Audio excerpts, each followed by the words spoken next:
Can you remember like any really crazy stories from your career in Offspring? Some kid jumped up on stage and lit himself on fire and did a stage dive. People in wheelchairs in the pit from time to time. You'll have people holding up prosthetic legs at a show.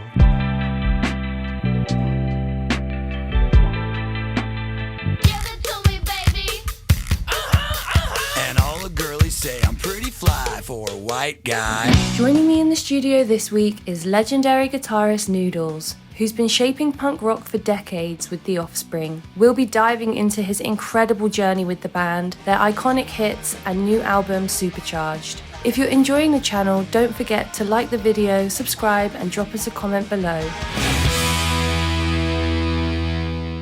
Well, this is a big honor for me because obviously I've been an Offspring fan since I was probably, I want to say like 10 or 11. We got basic cable when I was like that age at home.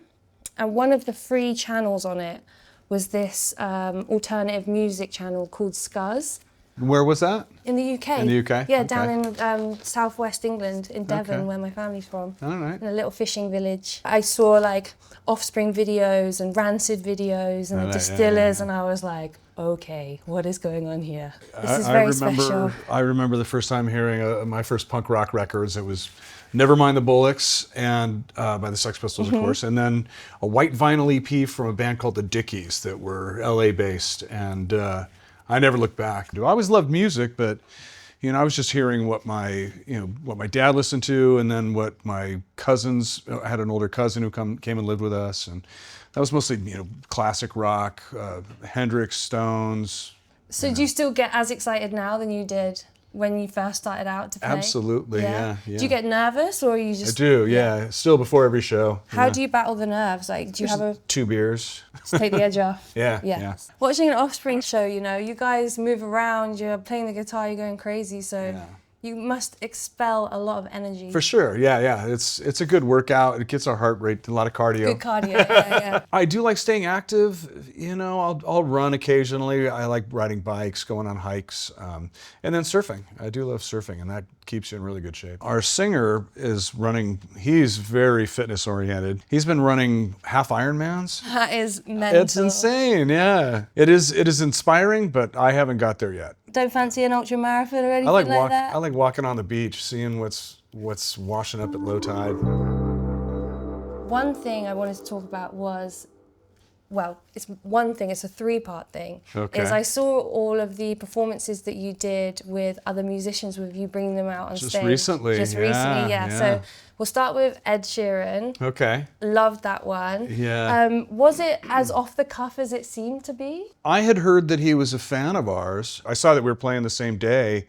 It's a pretty cool festival in wine country up in, it's called Bottle Rock up in Napa, California.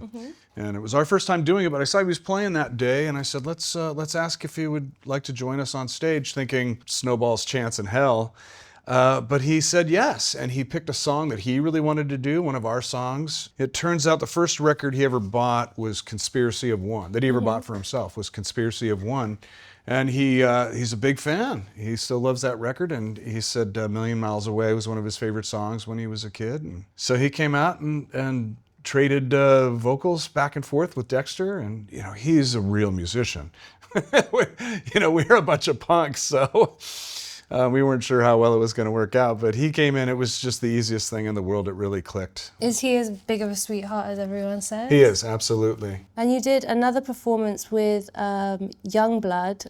Love the energy of that performance. So, oh my God, just get out of his way. We couldn't keep up. He picked us up a level too, for sure, because you're trying to keep up with that guy. Yeah, he was living out his best life in that moment, And obviously he's an incredibly talented musician. Definitely. So it worked, but you could just see that he was just like fanboying hard and just totally in the moment. It was really great to watch. He's a sweetheart. He's an absolute maniac. I mean, his energy, it really was, we knew we couldn't keep up with him, but we were giving it our all too. Yeah. Whenever you play with somebody like that, it just does kind of amp you up for sure. Oh yeah, it must be infectious, the energy. Definitely.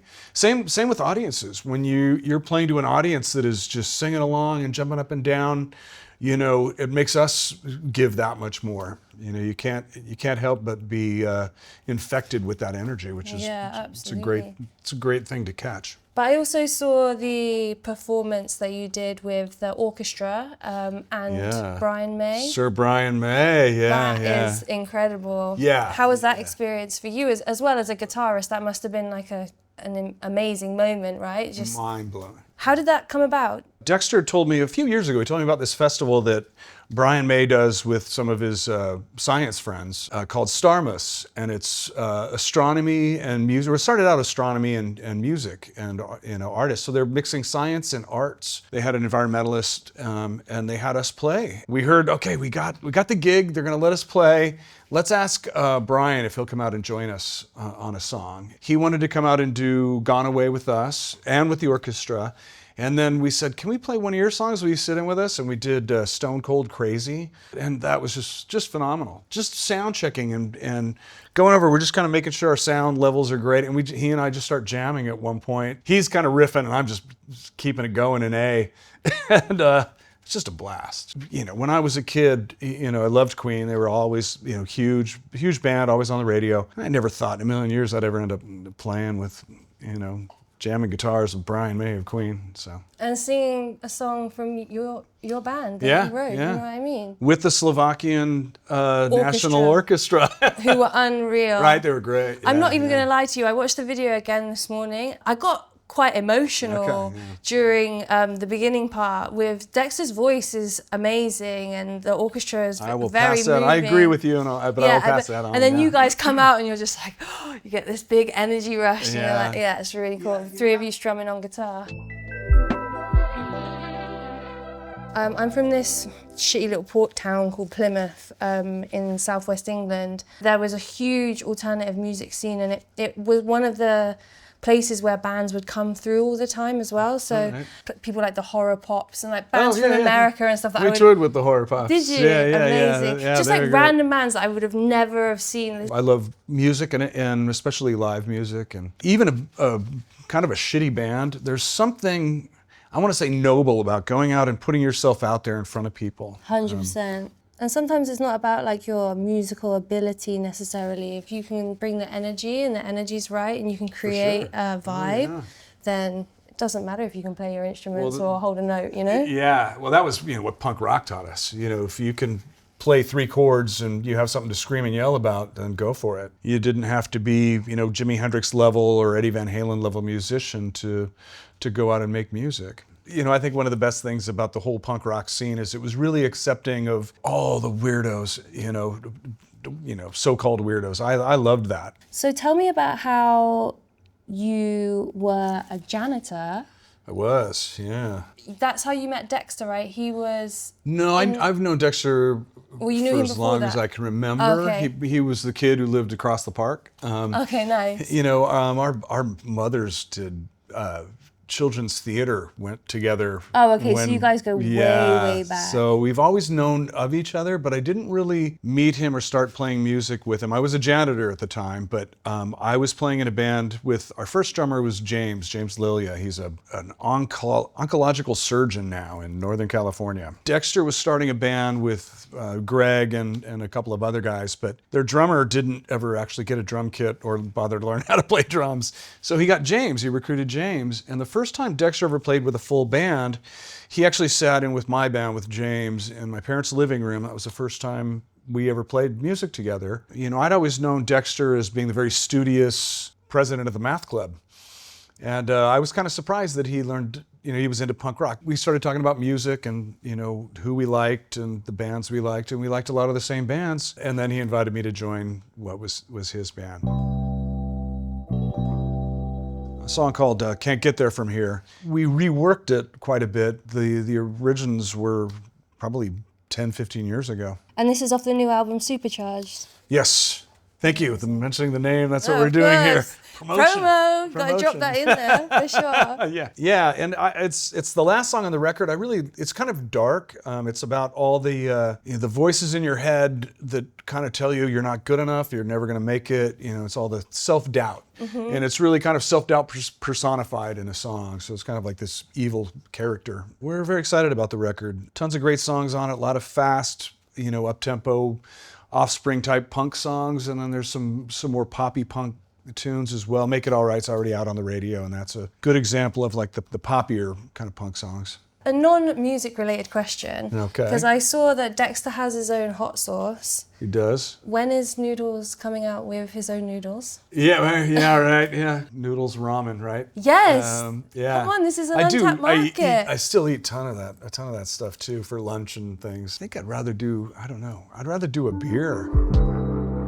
What was it like to play Woodstock 99? Yeah, that was crazy. It was really hot. It was really inhospitable. We've played venues that were built by the Nazis that were more hospitable than their Air Force Base was. And, Wow, and at that time of year, the weather Mother Nature took a dump on it all too by raising the temperatures. It was 100 which I'm sure just turned the kids yeah. more feral, We played on the first day, but you could kind of feel it. You could kind of feel that there was a tension that was brewing. That wasn't good. There was some negative energy happening. Like you could feel something on the horizon. Yeah, you knew this could turn ugly in a flash, and ultimately it did, unfortunately. I watched your performance and I watched your set, and they were still throwing hella shit at the band, and bottles were flying everywhere.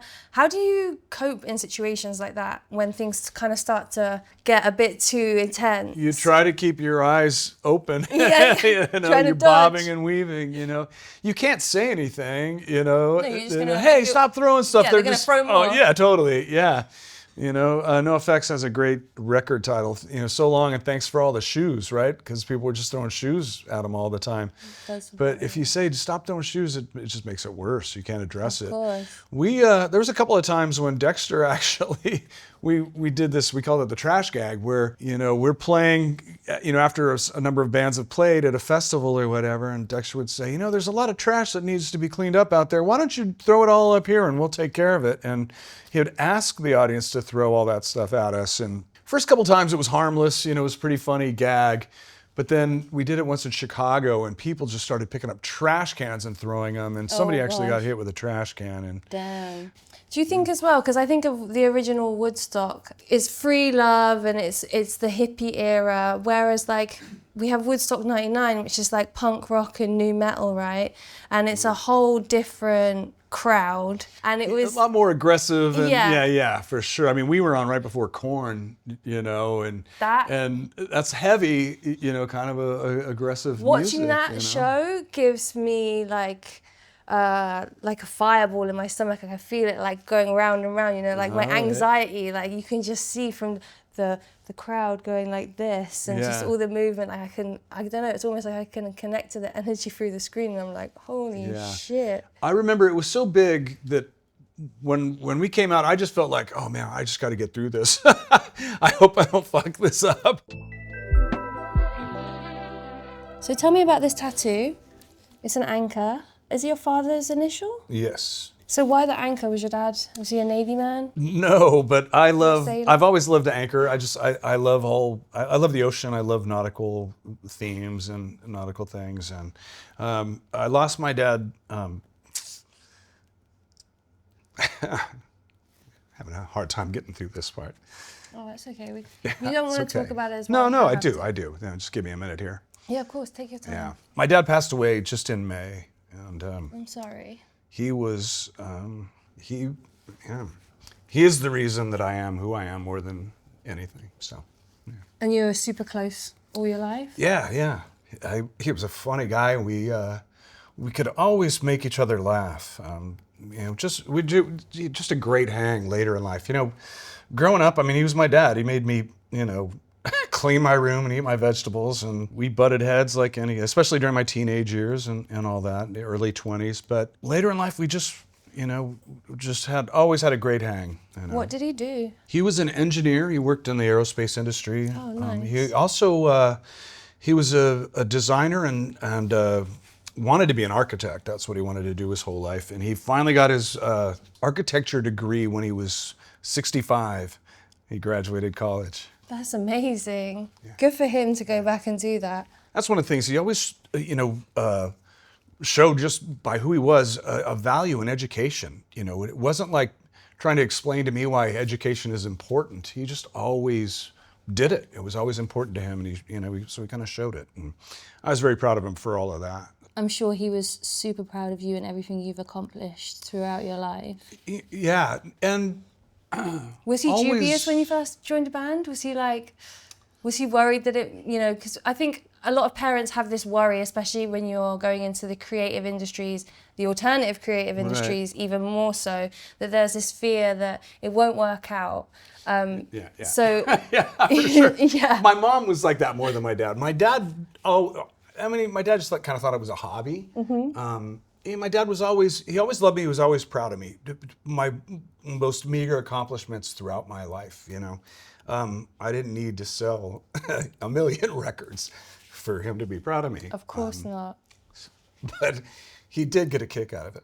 He really did. Bet. Yeah. My dad didn't really get what I did when I started getting into tattoos and stuff. And it wasn't until I got into the game a bit more and I made a few documentaries and I got on telly with it, right? And one of his mates was like at the pub, like, oh, I saw Grace on telly the other day. And then it shifted my dad's perception of everything. And then he rung me up one day and he was like, I'm really fucking proud of you. And I was Rad. like, wow, thanks, Dad. One of the things my dad and I always shared was our sense of humor. We always both had a funny and goofy sense of humor. He totaled dad jokes, right? Like bad puns and stuff like that. I have so much time for dad jokes. Oh, yeah. Well, I've got 2 kids now, and I got my first granddaughter on the way. Oh, my goodness. Yeah, in about a month, actually.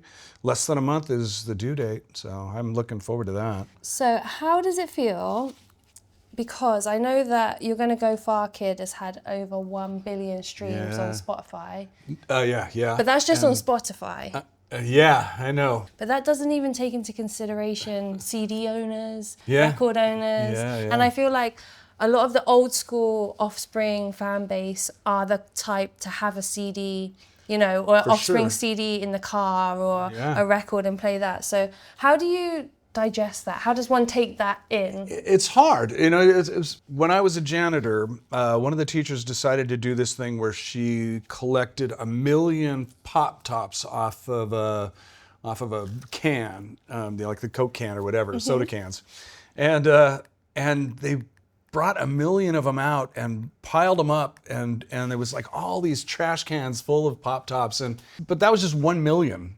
Now think of 999 million spins. Like that number's just astronomical. It's just crazy. But it's difficult to wrap your head around those kind of things. The Kids Aren't All Right is on track to be over 1 billion in a month or 2. So by the end of the year. Congratulations. For sure. So, that's absolutely amazing. So it is kind of, it's hard to wrap your head around all that kind of stuff. And what does it really mean? To me, the real tangible stuff is the reaction from an audience. Running into a fan on the street that loves any of our songs from throughout our career, that stuff's all really, really cool when somebody tells you a story about how much a song means to them. And, that stuff you can feel.